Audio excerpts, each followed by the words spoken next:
ئەو ئامێرە ئەلکترۆنیانە وەک دیجێ وەک ئۆرگ و وەکو ئەم شتانێک ئێستا لەبەر چاوە لە دوکانەکەمە مەصدەری کەسابەت و معیشەتەکەمان لەسەر ئەوانەیە ئەوانە زیاتر دەستی گرتووە بەسەر ئیشەکان تەنانەت لە ئاهەنگەکانیشە ئێستا گەر دیقەت بێنێ من جاران من خۆم ساڵی 1994 1996 1997 ئەوانە من سازم عەزف کرد لە ئاهەنگەکانە هەتا 2004 بۆ 5 من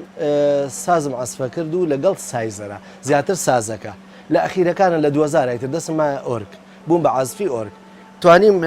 لەو حەفلانەیە ئۆرگ بژەنم مەبەستەکەم لێرە لە چییە لەوەیە کە ئەو ئامێرە ئەلکترۆنیانە زاڵ بوو بەسەریا ئەگەر دوکانەکەشم ببینی بۆ بە ئەلکترۆنیات.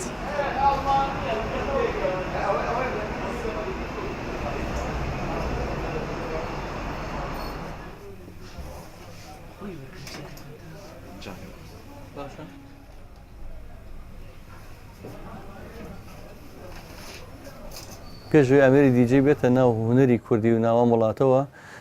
ئاهەنگی بووگواستنەوە و شایی و زەماوەندەکان هەر خۆی جۆرێک بوو لە پێشکەشکردنی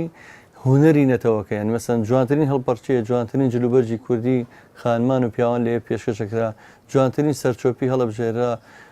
جوانترین گۆرانی و میلۆدیە فۆلکلۆرەکان پێشکەشەکرا بە یاوەری ئامێری باڵەبان و ساز و زەڕب و ئەو جۆرەشتانێ.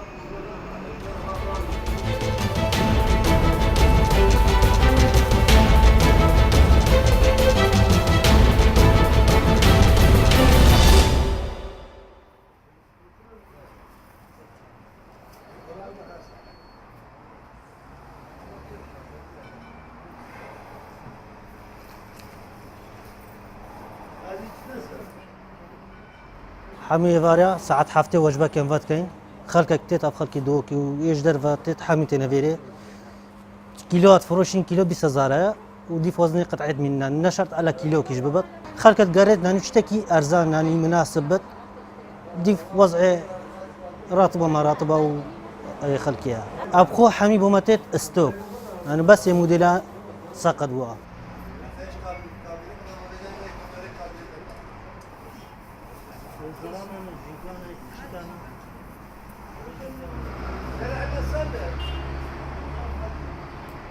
بعد بيري بقول بخوندا قميص بيريد بيجي تشتري ارزانه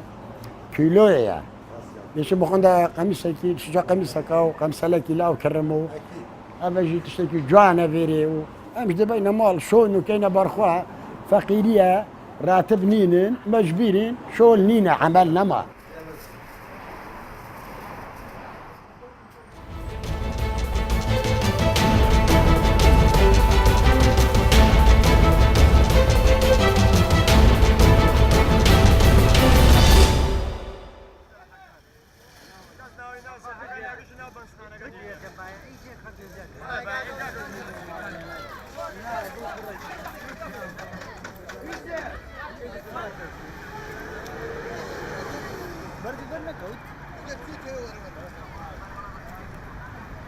ئەوە من ئەختیارەکەم لە شەوە سەعەت 11 شەو هاتووە ئەلەورە دانیشتووە سرەی گردووە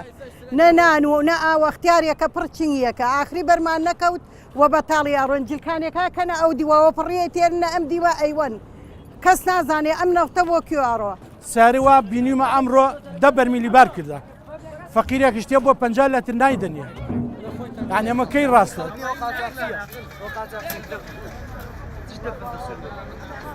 هیوادارن دووبارە و سێبارە داواکەین حکومەتی کەرکوو بیداتەوە چرەبایەکان خەڵک نەجات هێت دووبارە و سێبارە ئێترەکە بیداتەوە چرەبایەکان زۆر باشتر خەڵک وا هەیە مەبی سەرزاریش گرەی یەکان لێت گرانە لێمە ئەی بینەوە بۆیان